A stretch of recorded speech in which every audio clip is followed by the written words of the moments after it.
হামের টিকার প্রথম ডোজে প্রতিরোধ ক্ষমতা 93%, শিশুদের দ্বিতীয় ডোজের সিদ্ধান্ত ঈদের পর।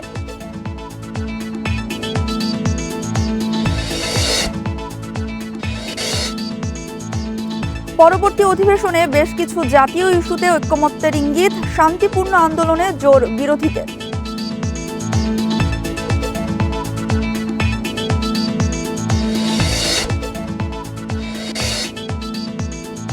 এখনো জমে ওঠেনি কোরবানির পশুর হাট, চট্টগ্রামের গ্রামাঞ্চলেও জনপ্রিয় হচ্ছে খামার ভিত্তিক কেনাবেচা।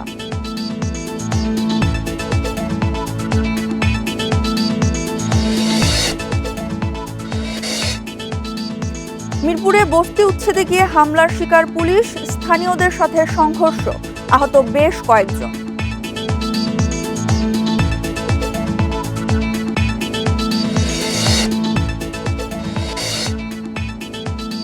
হাওড়ে বৃষ্টি, পাহাড়ি ঢলে চালের ক্ষতি 1128 কোটি টাকার, ঈদের পর সহায়তা প্রণোদনা প্যাকেজ।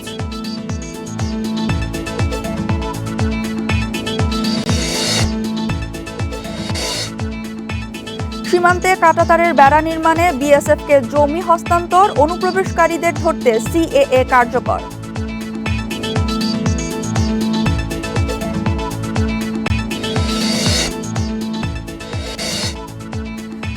বছর পর ইউরোপা লিগের শিরোপা জিতল অ্যাস্টন ভিলা, ফাইনালে ফ্রেইবুর্গকে হারালো 3-0 গোলে।